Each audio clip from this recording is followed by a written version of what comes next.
As you can see, I'm getting some stuff set up here to replace the coil. This one was leaking down here in this corner, right there at the U-bend.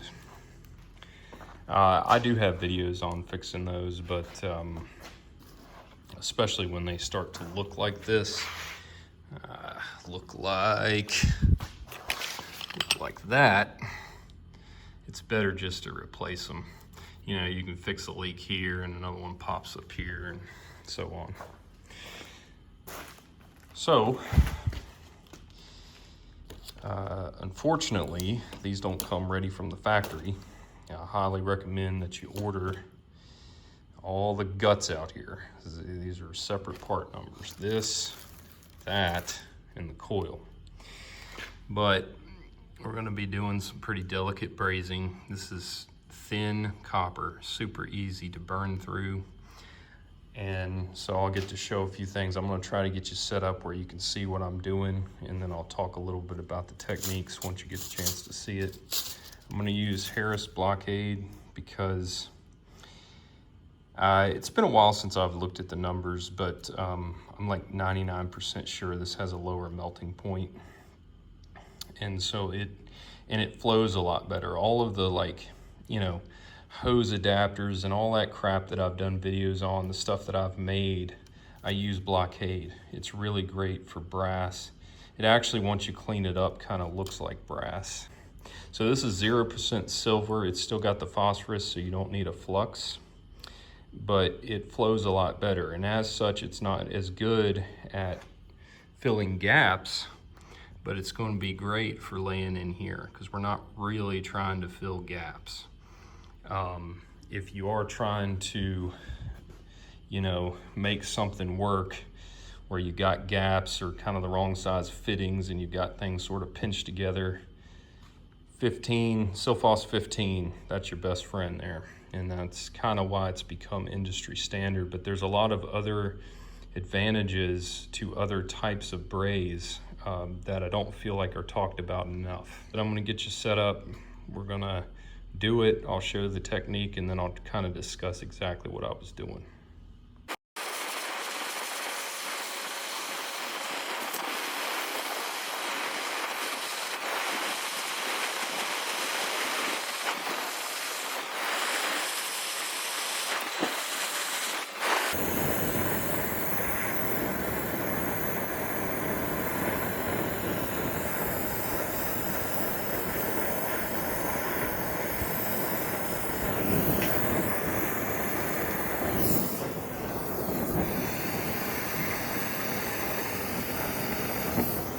Here's a nice close-up of these joints.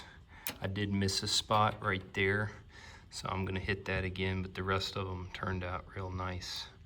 And they got better as they went on, which is to be expected anytime you're brazing on something like this. It's always a little bit different, and you're just gonna have to adapt the heat and the timing to fit what you're doing, so yeah.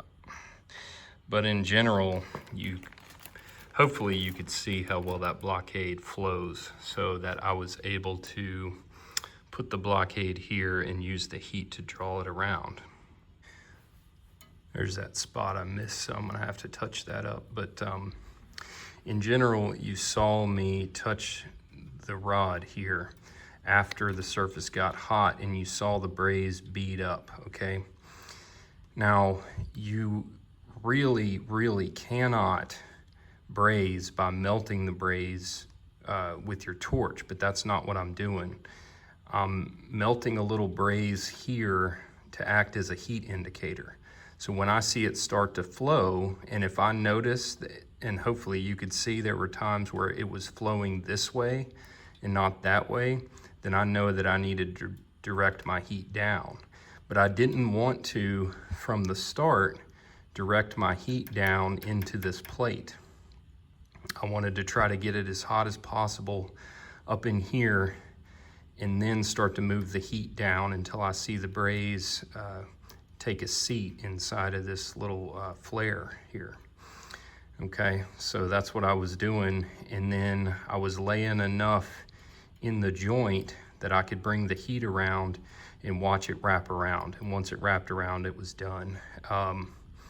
I just couldn't see this spot right here, and so what I would have done is swing the torch back around, direct just a tiny bit of heat here, and it would have closed that gap up.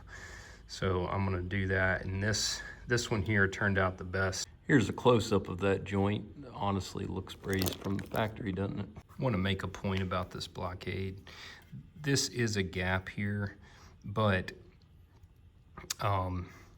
it's not a gap without support. So as it goes down, it closes up, and that's fine to fill with blockade. What I'm talking about is if you want to fill a hole in a piece of copper, or you've got an actual gap, Silphos 15 runs circles around this stuff. But see, where this stuff is very, very good at flowing, it has a different type of strength, right? Silphos is so hard to flow, you're not gonna get that same effect of like moving the heat and have it just wrap around the joint like solder.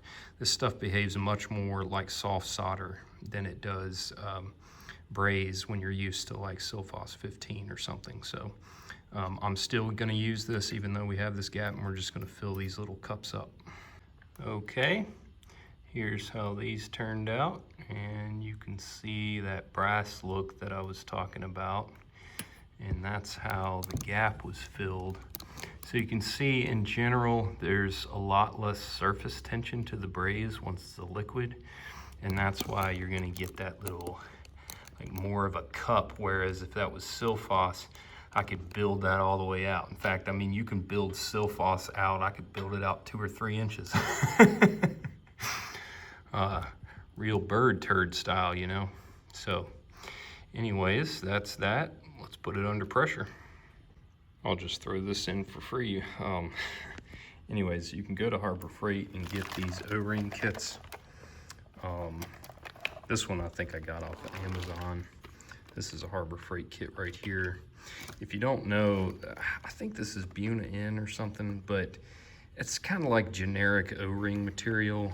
This right here, Venton O-rings, they are a higher durameter, and which means that they're overall just stiffer. I mean, you can hear them, they kind of sound plastic-like, but they're stiff and they're highly resistant. These are some tough O-rings.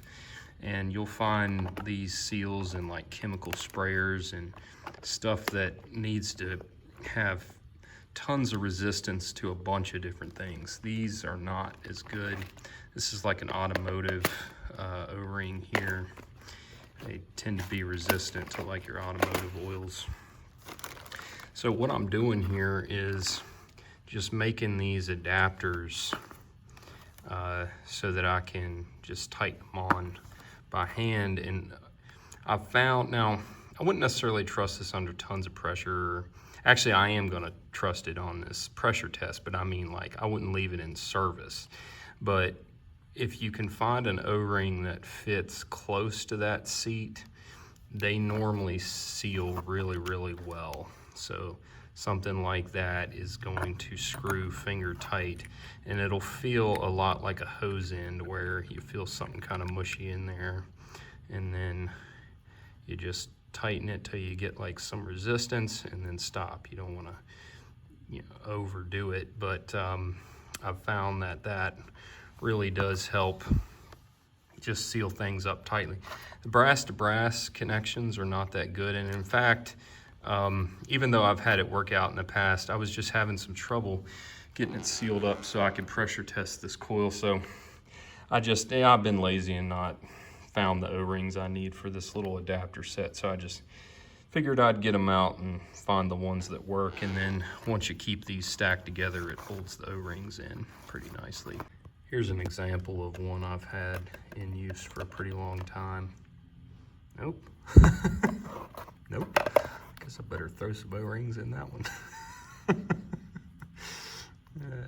I swear one of these had an O-ring. There we go. Yeah, so you can see, I mean, it's kind of hard to tell on camera, but they they do tend to mold pretty well to the flare face. Sometimes you'll even have like a molded impression, and that tends to be a really great seal. I actually found it dropped out. I don't know if you could see that on camera or not, but it's one reason that I kind of keep them together. But it's not just that. It's nice to keep your adapters and stuff coupled up and capped, and it just keeps the shit out of them. I mean, it doesn't matter if you got it in a bag or in a little bin in the van. It's gonna get super nasty if you don't find a way to kind of like cover this stuff up. 3/8 to 1/4 that I've had for a really long time, and you can see exactly what I'm talking about, where that O-ring just molds right in, and that is a great seal, and it also doesn't come out of there. And look at that, I got a piece of shit in there because this is in a handful of fittings that I don't keep coupled together, but do as I say, not as I do. But anyways, you can see exactly what I'm talking about there. All right, I got it at 300, and yes, I could go up quite a bit higher, probably up to 600 on this pressure test, but you know, I don't really need to do that. You never want to leave your hose on during a pressure test, ever. These ball valves they're really just made to connect and disconnect hoses, and I was actually told that directly by Yellow Jacket. They are not rated for, you know, they're not rated like an Appion where they're supposed to hold pressure. In fact, you can have them and, you know, have a little bit of a leak, and I've been told that that's normal. A lot of them are just fine, but if you get a set that's leaking, I don't think Yellow Jacket's gonna warranty it, because it's just, and when I say leak, I don't mean massively, I mean just the smallest little leak, which, if I was hooked up with nitrogen, could end up compensating for any kind of little microscopic leak we have down in here. So I have my Appion shut off. I do like to cap them if I'm doing an extended pressure test, just a little extra insurance. And we're gonna leave it right there for a while and see what we've got. She's holding pressure perfectly, which is awesome. Just got to get it installed. Drop a like and subscribe if you can. It really helps out the channel, so please do that if you hadn't already. Check the description for ways that you can connect with me, like Discord, for example. And see you guys in the next one.